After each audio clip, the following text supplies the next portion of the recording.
Moi, j'aime toujours dire que, on ne peut améliorer que ce que l'on connaît et ce que l'on connaît, c'est ce que l'on mesure. Donc nous avons notre cabinet Falime Conseil avait conduit en 2021, une étude, qui visait à regarder, analyser la place des femmes, dans l'administration, donc à la fois au gouvernement, mais également dans les ministères. Nous n'avions pas inclus à cette époque, tout ce qui est lié aux sociétés publiques, aux établissements publics à caractère administratif, les EPA et cetera.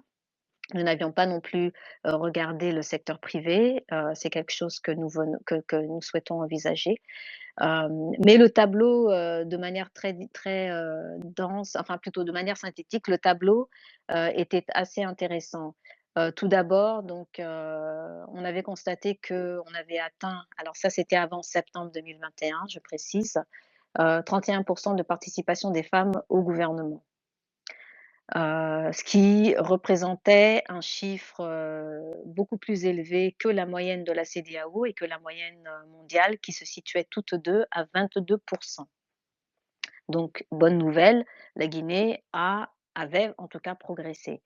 Maintenant, bien entendu, il faut toujours avoir une analyse, beaucoup plus fine et granulaire quand on regarde le type de poste, à l'époque donc et après notre sortie, ma sortie ainsi que certaines autres ministres, on s'est retrouvés à nouveau avec des postes ce qu'on appelle des postes soft, ce qui ne bien sûr n'enlève absolument en rien la difficulté qu'il y a à diriger un ministère. Être à la tête d'un ministère, quel qu'il soit, c'est quelque chose de difficile. Mais on avait constaté que, la majeure partie des postes, occupés par les femmes étaient, santé, culture, donc des postes dits soft et en revanche, une grosse, partie des postes tels que, défense, économie, finance, budget, excepté plan et coopération, excepté également énergie, mais les mines, voilà, ces postes restaient majoritairement et restent majoritairement occupés par des hommes.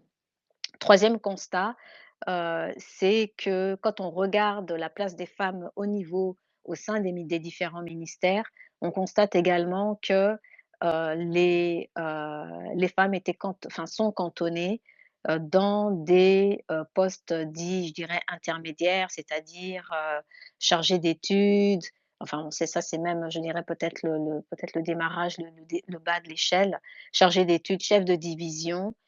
Et plus on monte, au niveau donc, directrice, ou directeur national, conseiller, au niveau des cabinets, secrétaires généraux, chefs de cabinet, cela devient de plus en plus, masculin.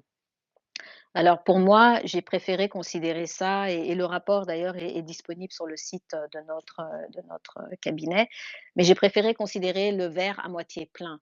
À savoir que oui, certes, elles sont, dans des postes qui sont plutôt, à hiérarchie, inférieure, mais cela constitue également un vivier de femmes que l'on peut, parmi lesquelles on peut identifier celles qui ambitionnent à aller beaucoup plus haut et les former, leur ouvrir également les opportunités, que les hommes saisissent souvent, qui sont des formations, de haut niveau.